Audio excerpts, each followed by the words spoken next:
అన్నదాత సుఖీభవను దుఃఖీభవ చేశారు. కేంద్ర ప్రభుత్వంతో సంబంధం లేకుండా ప్రతి రైతుకి 20,000 అని చెప్పి మోసం చేశారు. చంద్రబాబు ఇచ్చింది కేవలం 14,000. కేంద్రమిచ్చే 6,000తో లింక్ పెట్టనని చెప్పి మాట మార్చారు. గత వైసీపీ ప్రభుత్వం పీఎం కిసాన్తో రైతు భరోసాకి లింక్ పెట్టినప్పుడు చంద్రబాబు బండబూతులు తిట్టారు. జగన్ ఇచ్చిన 12,000లో 6,000 కేంద్రానివే అని ఎద్దేవా చేశారు. కేంద్రం ఇచ్చే నిధులతో మీకేం సంబంధం అన్నారు.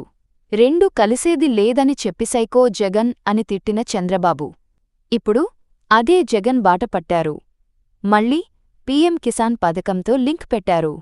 కేంద్ర పథకంతో కలపడం నీచమైన ప్రక్రియ అయినప్పుడు మీరు చేస్తున్నది ఏమిటి అని ప్రశ్నించిన షర్మిల, పేపర్లు చూసారమ్మా, పెద్ద అడ్వర్టైజ్మెంట్లు. ఈరోజు అన్నదాత సుఖీభవ కింద చంద్రబాబు గారు 3rd ఫేజ్ లో డబ్బులు వేస్తున్నారట. చంద్రబాబు గారు ముఖ్యమంత్రిగా అవ్వక ముందు సూపర్ 6 లో భాగంగా ఇచ్చిన వాగ్దానం ఏమిటి? ప్రతి రైతుకు 20,000 రూపాయలు ఇస్తానన్నాడు. 20,000 రూపాయలు కేంద్ర ప్రభుత్వంలో సంబంధం లేకుండా, పీఎం కిసాన్ ఫండ్ తో సంబంధం లేకుండా మొత్తం నేనే ఇస్తానన్న చంద్రబాబు గారు ఇప్పుడు ఏం చెప్తున్నారు? 14,000 ఆయన ఇస్తాడట, 6,000 కేంద్ర ప్రభుత్వం ఇస్తుందట. ఇదే చంద్రబాబు గారు జగన్మోహన్ రెడ్డి గారు ముఖ్యమంత్రిగా ఉన్నప్పుడు జగన్మోహన్ రెడ్డి గారు 13,000 ఇచ్చేవాడు. దాంట్లో జగన్మోహన్ రెడ్డి గారు మీరు ఇస్తానన్న 13,000 మీరు ఎందుకు ఇవ్వటం లేదు? కేంద్ర ప్రభుత్వం ఇచ్చే కిసాన్ ఫండ్ కు మీ దానికి ఏమిటి సంబంధం? సైకో జగన్ అని తిట్టిపోశాడు చంద్రబాబు గారు. కానీ చంద్రబాబు గారు మళ్ళీ ఇప్పుడు కిసాన్ ఫండ్ కలుపుకొనే ఇస్తున్నాడు చంద్రబాబు గారు. వినండి చంద్రబాబు గారు ఏమన్నారో.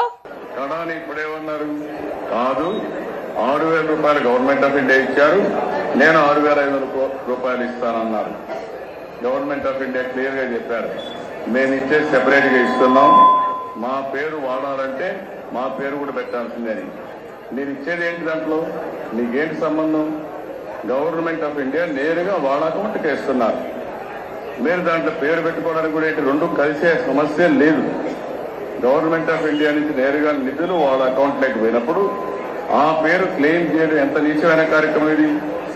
అంటే చంద్రబాబు గారు చెప్తున్నారు, పీఎం కిసాన్ ఫండ్ నుంచి 6,000 ఇస్తున్నారు, అది మీ ఫండ్ లో మీ పథకంలో కలుపుకోవడానికి ఎంత నీచమైన పని. పీఎం ఇచ్చేదానికి మీ దానికి ఏమిటి సంబంధం అని ఆ రోజు జగన్మోహన్ రెడ్డి గారిని తిట్టిపోశారు చంద్రబాబు గారు. ఇది కాకుండా రైతులకందరికీ అన్నదాత కింద 20,000 రూపాయలు సంవత్సరానికి ఇచ్చే బాధ్యత నాది. 12,500 రూపాయలు ఇస్తానని కేంద్రం ఇచ్చే 6,000 కూడా లెక్క పెట్టుకుని మోసం చేసిన వ్యక్తి ఈ సైకో జగన్ రెడ్డి అని చెప్పి కూడా నేను మీకు తెలియజేస్తున్నా. సో పీఎం కిసాన్ ఫండ్ కలుపుకున్నందుకు సైకో జగన్ అని తిట్టాడు చంద్రబాబు గారు. మళ్ళీ ఇప్పుడు చంద్రబాబు గారు అదే పీఎం కిసాన్ ఫండ్ ను కలుపుకొనే 20,000 ఇస్తున్నాడు. ఇది ఎక్కడి న్యాయమని అడుగుతుంది కాంగ్రెస్ పార్టీ. కనీసం ఇచ్చిన మాటకు విలువ లేదా? ముఖ్యమంత్రి హోదాలో ముఖ్యమంత్రి స్థాయిలో ఉన్న వ్యక్తి సూపర్ 6 అని ఇచ్చిన పథకాలలో ఎన్ని అమలు అవుతున్నాయి? ఈ రోజు నిరుద్యోగ భృతి 3,000 రూపాయలు ప్రతి నిరుద్యోగికి ప్రతి నెలా ఇస్తానన్నాడు చంద్రబాబు గారు. ఎంతమంది నిరుద్యోగులకు ఇచ్చాడు?